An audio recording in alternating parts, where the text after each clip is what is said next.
president of Grow Jackson, Jacob Inosencio. Good morning, Jacob. Good morning.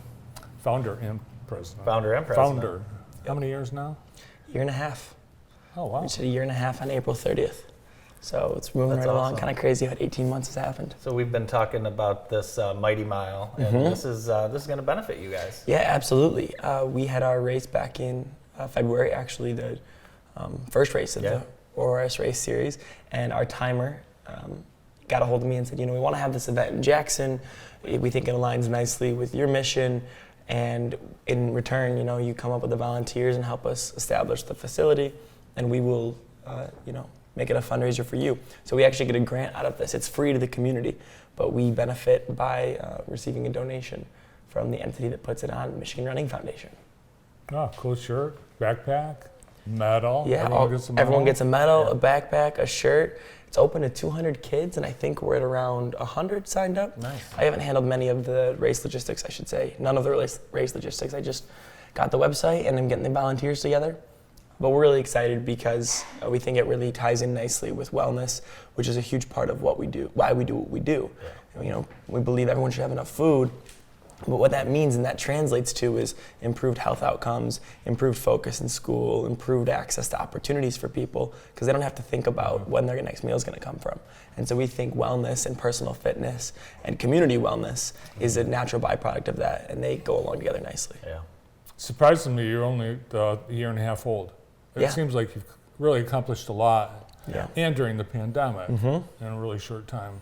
I think we have been incredibly lucky to have great community support, great business support in this community. The Chamber, the Rocket Lab, many other entities have done a lot to help us out, and I think a lot of nonprofits have been super welcoming as well. One that I always talk about, Young People of Purpose, run by Diane Washington. I take a lot of inspiration and leadership and expertise from her. She has a great nonprofit and has an Ella Sharp exhibit right now at the museum, her own community garden that we hope and help to support. And so I guess what I'm trying to say is my network has been incredibly impactful and incredibly helpful. People want to help. People want to see good things happen.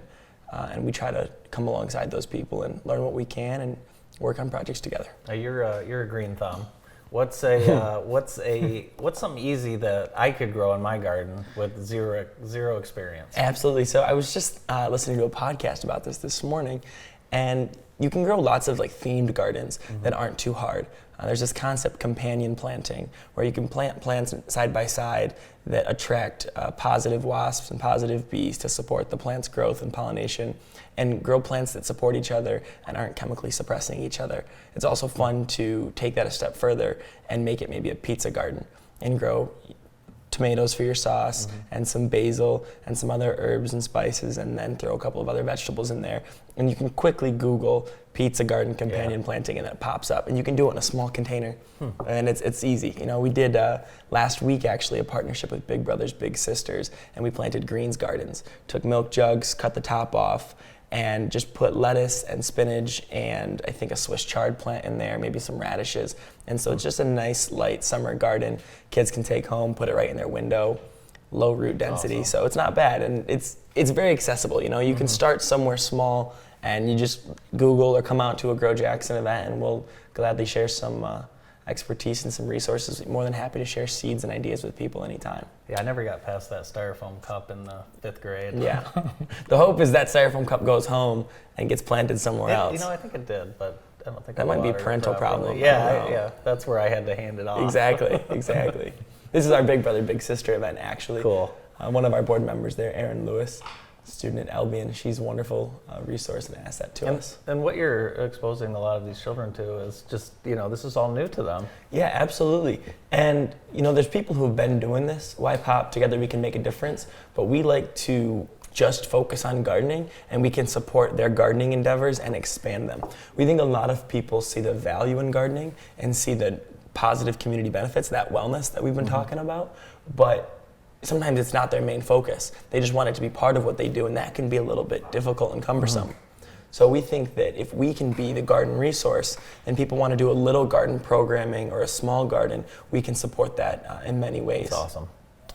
You are, again this year, doing some educational sessions. You've got a summer wellness calendar set up. Yep. We're going to have Wellness Wednesday, and that's going to be aligned with this Mighty Mile kind of as a kickoff for Wellness Wednesday. And the idea actually came to us after we hosted the Groundhog Gallop, that why not lean into some of the physical exercise and physical expertise that other community people can offer and partner with us on. And we don't do anything to organize it except provide the space and sponsor the event. We just want to invite the community out. So starting on June 22nd, we're going to have fitness classes every Wednesday. There's going to be some workout classes and some yoga classes. And we're going to partner with Coach C. That's Sierra Flint, good friend of mine, and we work together at Rise Above.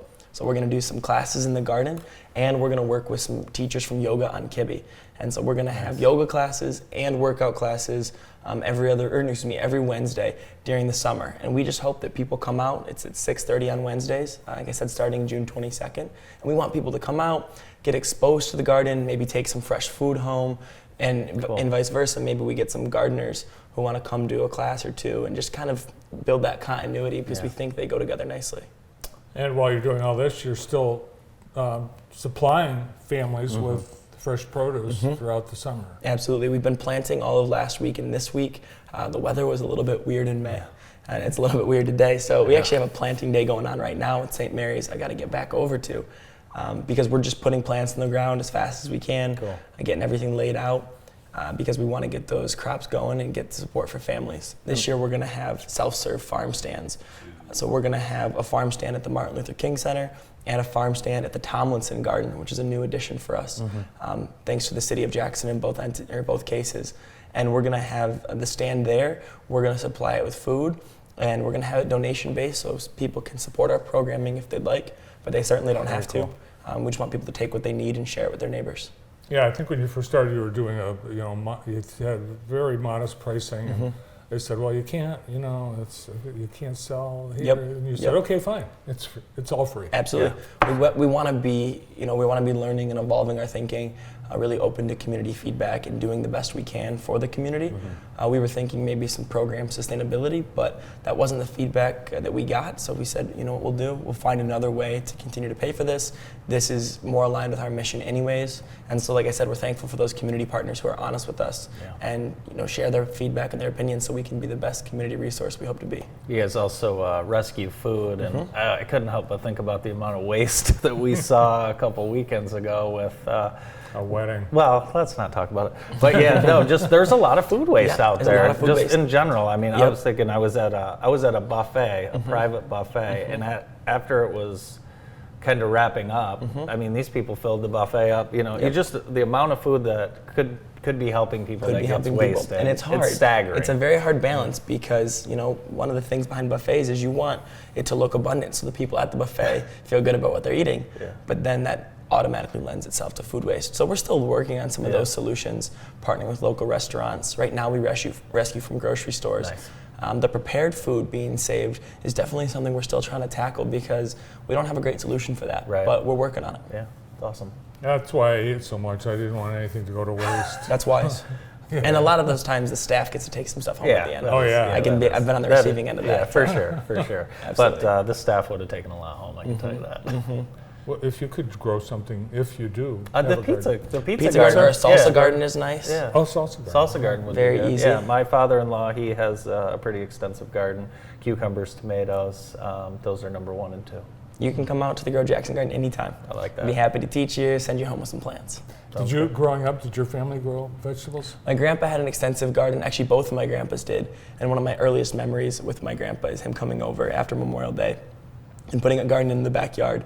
My parents, both having grown up gardening, didn't want to abuse us with that. So, but I hope to have a more positive relationship. I think gardens can be a lot of work, especially if you just don't lay them out the right way. And we're hoping to teach people that it's not as hard as they think it is. Keep up the good work. Thanks. Appreciate it. Back to St. Mary's for Back to St. Mary's and the race on Thursday. A lot going on this week. A lot going on. Jacob Inosencio, president of Grow Jackson on the morning show. We'll be right back after this quick break.